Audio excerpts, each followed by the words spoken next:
ರಾಮು ಒಂದು ಚಿಕ್ಕ ಹಳ್ಳಿಯಲ್ಲಿ ಹುಟ್ಟಿ ಬೆಳೆದ.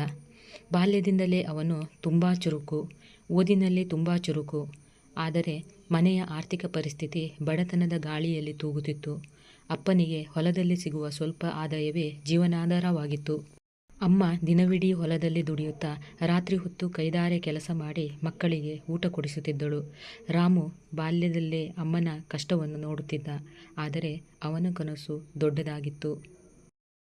ನಾನು ದೊಡ್ಡವನಾಗಿ ಅಮ್ಮನಿಗೆ ಸುಖ ಕೊಡಬೇಕು ಎಂಬುದೇ ಅವನ ಜೀವನದ ಗುರಿಯಾಗಿತ್ತು. ಶಾಲೆಯಲ್ಲಿ ಸದಾ ಮೊದಲ ಸ್ಥಾನ ಪಡೆದು ಶಿಕ್ಷಕರ ಮೆಚ್ಚುಗೆಗೆ ಪಾತ್ರನಾಗುತ್ತಿದ್ದ. ಒಮ್ಮೆ ಅವನು ಜಿಲ್ಲೆಯ ಮಟ್ಟದ ಸ್ಪರ್ಧಾತ್ಮಕ ಪರೀಕ್ಷೆಯಲ್ಲಿ ಮೊದಲ ಸ್ಥಾನ ಪಡೆದ. ಅದರಿಂದ ಅವನಿಗೆ ನಗರದ ಪ್ರಸಿದ್ಧ ಕಾಲೇಜಿನಲ್ಲಿ ಮೊದಲು ಅವಕಾಶ ದೊರಕಿತು. ಅಮ್ಮನಿಗೆ ಅದು ಸಂತೋಷದ ವಿಷಯವಾಗಿದ್ದರೂ ಕೂಡ ಮನಸ್ಸಿನಲ್ಲಿ ಒಂದು ನೋವಾಗಿತ್ತು.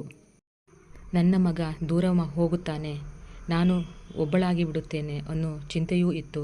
ಆದರೆ ಅವಳು ಮುಖದಲ್ಲಿ ನಗುತ್ತಾ, ಹೋಗು ಬಾ, ದೊಡ್ಡವನಾಗಿ ಬಾ, ನಿನ್ನ ಕನಸು ನನಸಾಗಲಿ ಎಂದು ಶುಭ ಹಾರೈಸಿದಳು.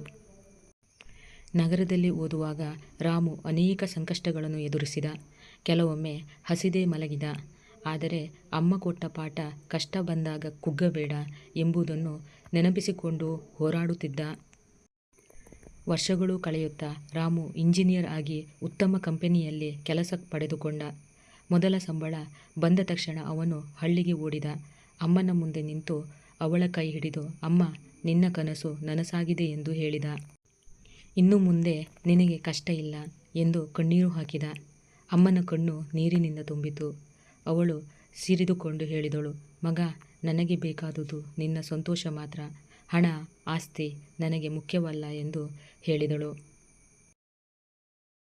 ಆ ದಿನ ರಾಮು ಅರಿತುಕೊಂಡಿರುವುದು ಇಷ್ಟೇ: ಅಮ್ಮನ ಹೃದಯಕ್ಕಿಂತ ಶ್ರೇಷ್ಠವಾದುದು ಜಗತ್ತಿನಲ್ಲಿ ಇನ್ಯಾವುದೂ ಇಲ್ಲ ಎಂದು.